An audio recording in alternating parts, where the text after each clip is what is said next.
Hypnotherapy is not weird. you know, Hypnosis, it's kind of a weird word, but it's just, it's like a light trance state.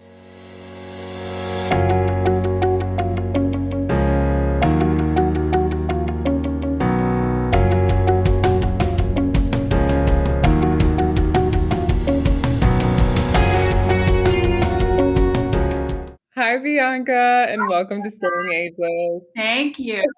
Happy to be here. I'm so glad you're back again. And we were just geeking out over the fact that we actually became twinsies today without not meaning to. We both have the same nail color and the same top, and then the earring thing going, and a side And pony. aside for me. Okay. So all the What about all putting the a jacket on? I want you to know that. say that again. I thought about putting a jacket on too. I have it, Hilarious. but I didn't.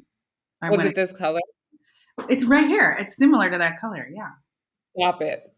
Anyway. Like gray. Anyway. So I'm really glad you're back because, and for those of you who don't know, Bianca does see clients through Raw Girl Coaching, and that's because she's a genius. And so many of our clients have really, really benefited from integrating the work that she does with the work that we do, because it basically just creates this like overall amazing healing situation where they're like their mind's right, Yeah. their diet's right, you know what I mean? Synchronicity. But let's start with, for those of you, for people who just don't know anything about hypnotherapy, what is it? Like, how do you explain it to people? Well, here's what I say. So, first, I start off with hypnotherapy is not weird. Hypnosis, it's kind of a weird word, but it's just, it's like a light trance state. It can be light or deeper, but like right now, we're communicating with our conscious minds. Our brainwaves are like this, short and fast. Mm-hmm. And we have that voice in our head. It's judging things, it's analyzing things, it's going. But when you're in hypnosis, you bypass all of that and you're more in your subconscious mind, which is your creative mind, your emotional mind. It's where your daydreams and your dreams come from. And in that part of our understandings of things, we have so much more information than we have consciously. Like if we could all just analyze things and solve things, like it works sometimes, but a lot of times it's not enough. Yeah, no. And I think that's how I found you in the first place. I hit very early on in my practice, hit this wall where I realized, hey, some people have decided to be sick. Like there's like literally mentally something has happened where they made a decision or they interpreted events in their lives, and that is now impacting their health. And then I was like, what am I supposed to do about that? And that's where I was like, let me go find me a Bianca. Okay. So, I mean, is that true? Like, do you find that to be true? Like, can people make themselves sick mentally? I find that to be true. Yeah. I think it's not a conscious decision, but there becomes like a secondary gain from being sick. And as kids, even when we're kids, we all want to be loved and accepted and part of a tribe, and the way we do that in the house is we have different ways of getting love. And one of those ways is getting sick, not consciously, but another way is to help, like be someone who helps a lot around the house or with the siblings. Another way is to be excellent, that kid who's really good at sports or an excellent student. And then another way is to be rebellious and get attention that way. But another one is to get sick. I can give you an example. In your process, and I guess I'll have you break it down, like how it works when someone sees you, but like in your process, I noticed that you go back a lot and it's usually to people's childhood. What is it about our childhood that causes this thing where it can now inform our beliefs for the rest of our lives? Yeah, well, it's interesting. When we're young, especially under the age of 7, I was talking earlier about how our brainwaves are like this. What I didn't mention is when you're in hypnosis, your brainwaves are like this. And then you have, it's easier to absorb information. and absorb things. And when you're under 7, your brain waves are like this all the time. So as a kid too, you're just very egocentric. Like you're kind of the center of your own world. Like you blame yourself for things that are happening around you, like parents getting divorced.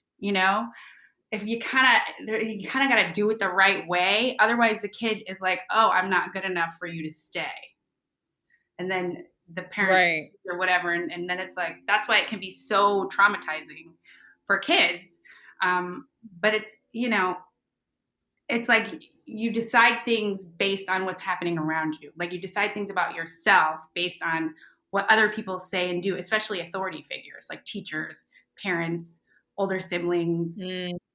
And then there's that necessity of being part of the tribe. Kids want to be the same as everybody else. And so when they feel like they're not the same, then that comes up in, I can't tell you how many sessions that comes up in. Something where somebody's being bullied or laughed at, or, constantly. It's a huge impact on kids when they don't feel like they are the same as everybody else. Mm-hmm. So when you're making this movement, does that mean, so are the brain waves slower, basically? Yeah, it's alpha waves. So is it like a slower? Yeah, slower and longer. And then the beta waves are short and fast. And then when you go really deep, like in a deep sleep, they're delta waves, which are even more slow and long. But yeah, that's your brain waves.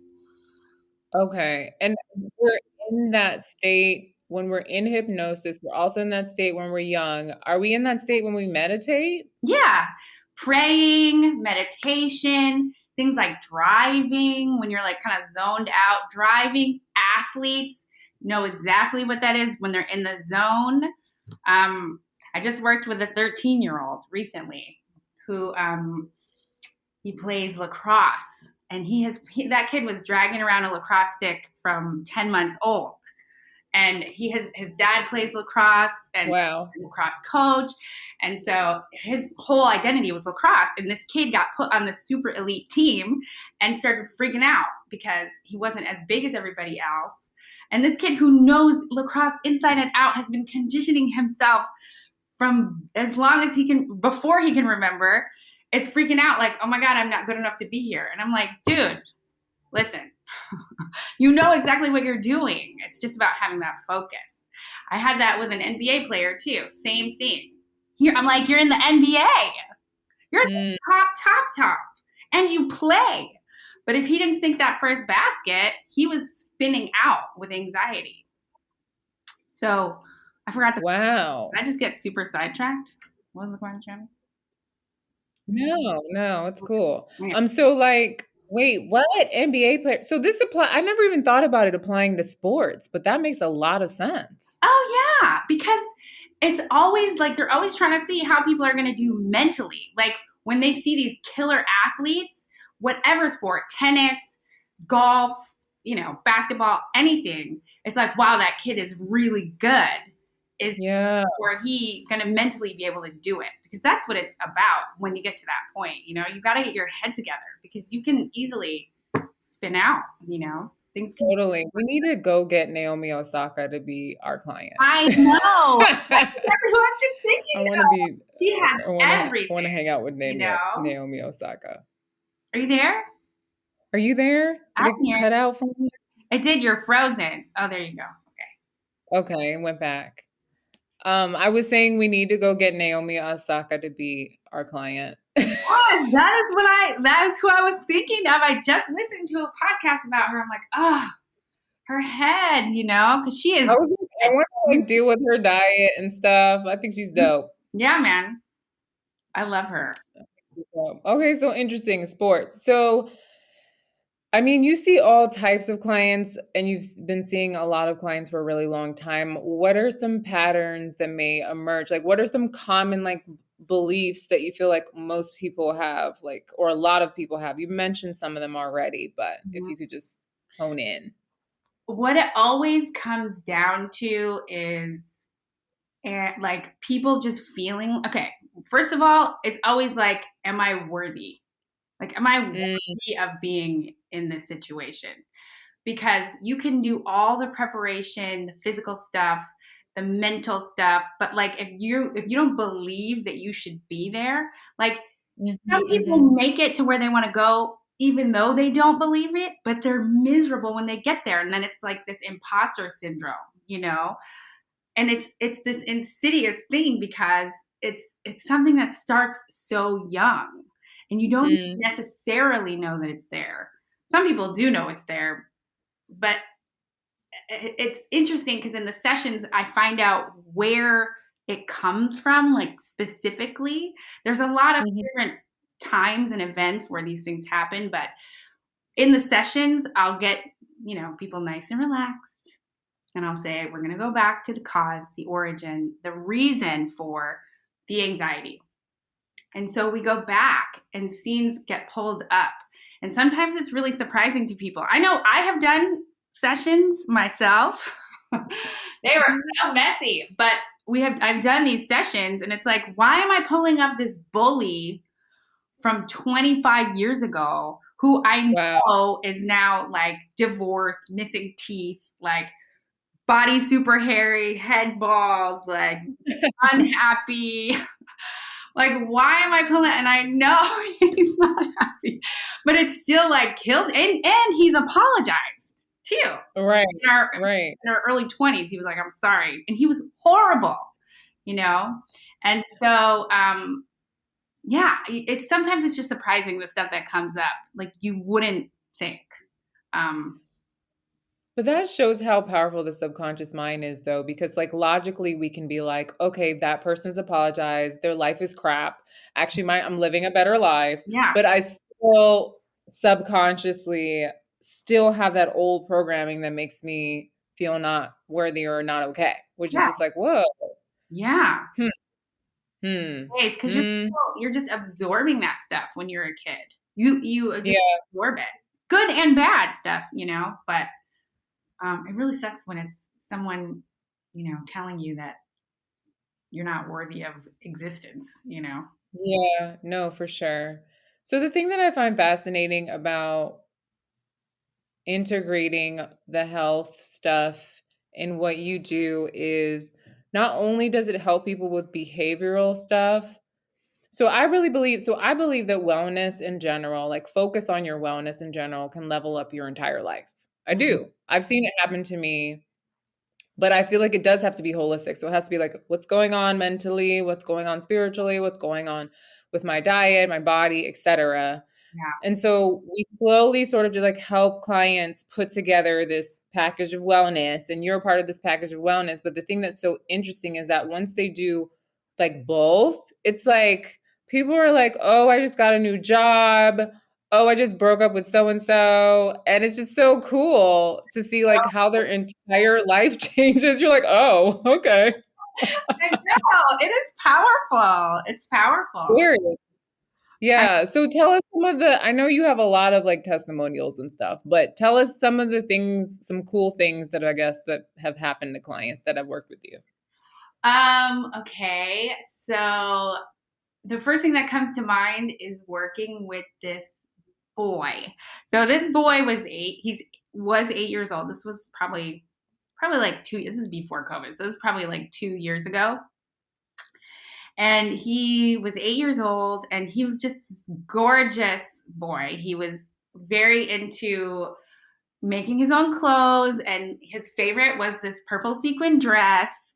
And he was just this super creative, really lovely soul. And he was he was wetting the bed, and he couldn't, and no amount of doctors, medicine, they tried everything they possibly could, and none Wow. of it was working. And so I did a session with him, and it was maybe like 45 minutes long, and I didn't regress him. I don't really feel like it's necessary to ask a kid like where this is coming from. Right. Um, Right. although They're like, when I was 2 months old, I remember that time. And it's like, my no. diaper, I didn't like it or something. That diaper was so wet. Anyway, so I did this session with him, and in one session, it was just so cool because children are lovely to work with because they go with whatever. They're so creative anyway, and this kid was especially creative. And we got nipped that in the bud in one session. That was really cool because he was so great. His urine was like burning his legs. It was happening in school. It was happening at night. Oh God. Yeah. But so that was cool. Let's see. I had this one woman who went back and she went back to these horrible physical assaults, and it was really socially anxious. Like, she had put on weight. A lot of times when people have extra weight, it's a protection, it's an armor, because a lot of times things have happened in the past and they don't want to be attractive, whether that's consciously or not. But we had to do a couple. I do believe we did 3 sessions for her. Mm-hmm. She just came out of her shell. She just blossomed. She slimmed down. She just felt like, she could go back into the world and really live with, joie de vivre, as they say. And that was really, really nice that was very gratifying. I loved it. But yeah, a lot of times, Very cool. I want to know, so since the last time you were on the show, a big life change has happened in that you've had a baby, and she's super cute. I'm just really curious. I mean, I'm sure you think about this all the time, but what about your work has informed how you decide to parent? Oh my gosh. This has been because to be candid, I didn't know anything about kids. I didn't know anything about babies. I never had kids. I didn't know any kids. I don't have nieces or nephews, nothing. But I do have these sessions that I've been doing where someone comes to me with a problem and we're going to get to the root of it, and it's in childhood. So I have a very interesting viewpoint of childhood. I think it's uncommon to see things in this way. I just have a really heightened awareness of these little moments that can create full-on, lifelong trauma, kind of, And I'm a little hyper aware of it, actually.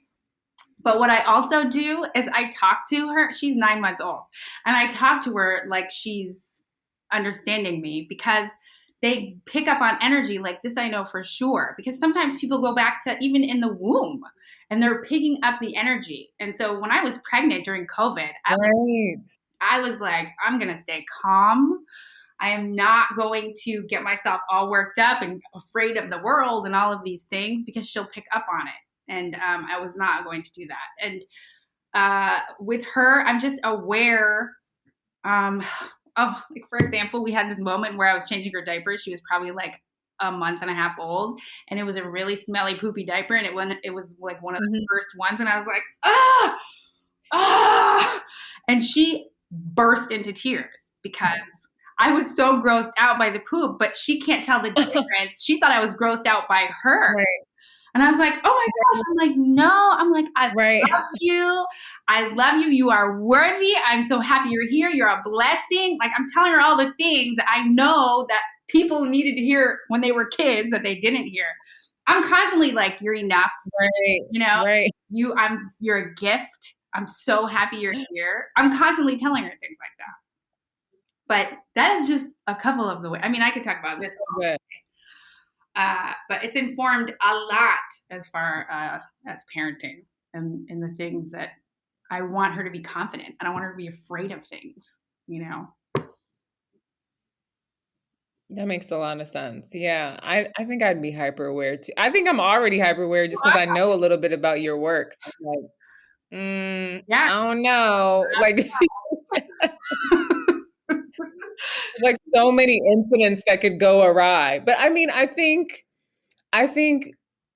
it's impossible to be a parent to a child forever and ever and never have something be misinterpreted or we're not perfect human beings. Right. But I think what's so powerful about realizing that your subconscious mind informs your behaviors and sometimes lifelong patterns is that if you are aware of it, you won't let it rule your life anymore. And you can also, like, for someone like me, and then I have like so many clients who had like really deep, long trauma in their life, right? And if you've had a lot of trauma, or if you grew up in a traumatic environment, the good news is you don't have to be a product of that. You can literally change your story. That's the part that I love about this. Yeah, you can put a different ending on it. You know, you can change I mean, that's how it all works is these events happen and then we have these emotions around the events and then those emotions turned into thoughts and beliefs and those thoughts and beliefs turn into behavior, which is what you just said. But we can change the emotion, which will give us different thoughts and beliefs, which will lead to a different behavior. And because it simply won't make sense to have the same behavior. And if you can change your beliefs, you can change anything, you know? And if you just interrupt this pattern, because it becomes a looping pattern, you interrupt it, Yeah. figure out where it's coming from, change your interpretation, because we can't change Yeah. what happened. We can only change what we perceive about what happened, you know? And so when we can do that, the sky is the limit, you know, because you Yeah. realize, oh, like I don't need to have like the cat o' nine tails for the rest of my life, you know, punishing myself because I wasn't good enough for my mother who was like mentally ill or whatever, you know, because Right. they take that in.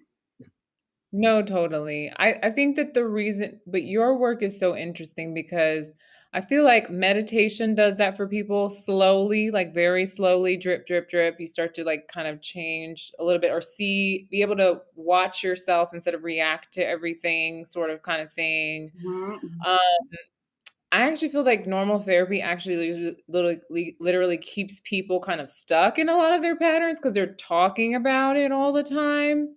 Yeah.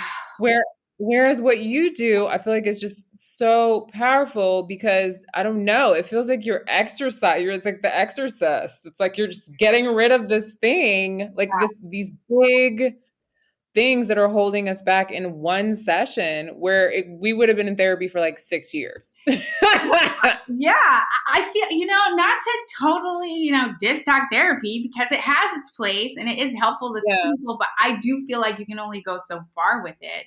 Like if you Yeah. need to get this stuff out, in my belief, it's like you gotta get it up and out and break the pattern and understand the root and then the repetition, because I include a recording also that is super customized based on my conversation with them before the consultation and then the intake form plus all the stuff that comes up in the session. So it's the repetition of listening to the recording also that plays into the change. Mhm.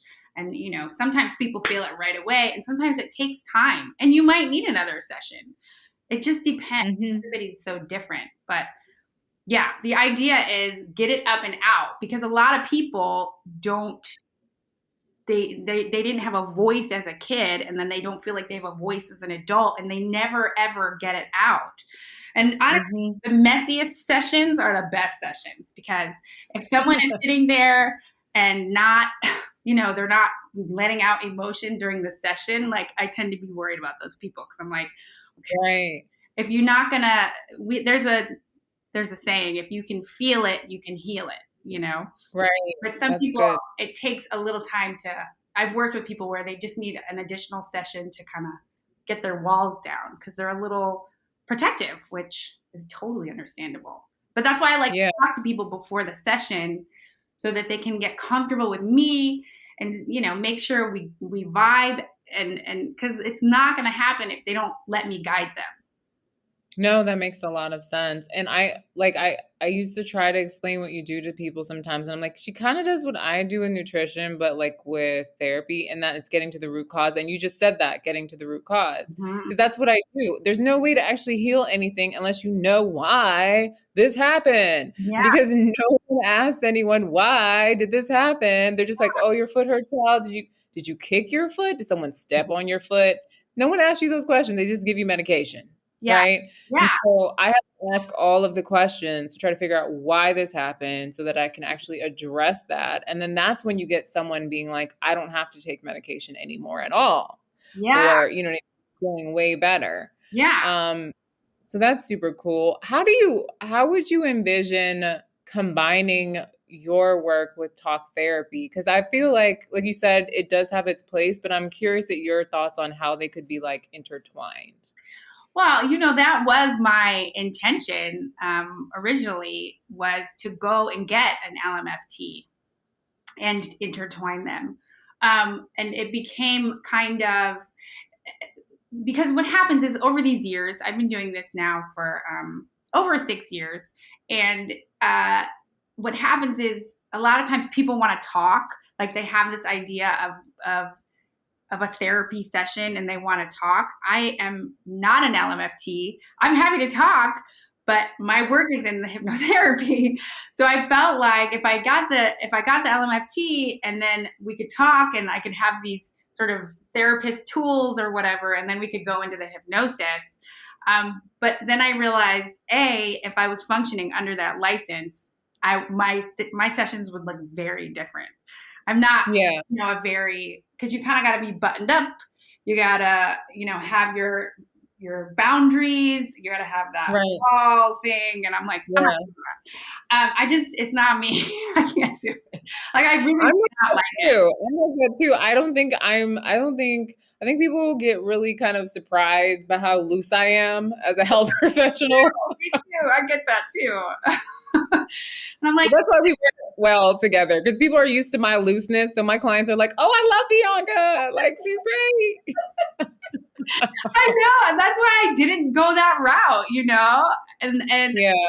I mean, I feel like the side ponies and the color and the nail, like, I feel like it says it all. We are forced to be reckoned with. Yeah. Yeah. I mean, I think that, but I think that there needs to be a better understanding of like just how different things can be integrated instead of sort of making it a competition between things. Yeah. And so that's why I was curious about what your thoughts were on that, just because I have the same thing that happens for me when it comes to like people dealing with doctors or dealing with other things. And it's like, you don't want to say a whole profession is horrible, but how can we work together? Like, how can we integrate? But the thing is that it has to be both sides interested and curious about the other work that other people are doing, so that there can be a better understanding. And also there has to be the right motivation, because if you're not concerned about the actual patient and the actual patient getting better, then we can't be on the same team. We're just not on the same team. That's right. Yeah. I feel like, especially when you're working with physical issues, we're all so trained to just listen to the almighty doctor. But I'll tell you, if I was listening to the almighty doctor, I would not have a baby right now, because I was told, forget it, by 3 or 4 doctors were like, oh, and I was like, I'm like not letting that in. Like, you're like, I'm a hypnotherapist. I don't hear you. Yeah. I can't hear you. And I went and I got energy work, and I worked with a acupuncturist. Yes. And love her. And that's Dr. Lim, by the way, Dr. Lim at TCM Healing Center. I worked with more holistically with different, obviously I did hypnotherapy. I mean, I did everything. I threw the whole thing in the kitchen sink at it. I changed my diet. I did all these things. And,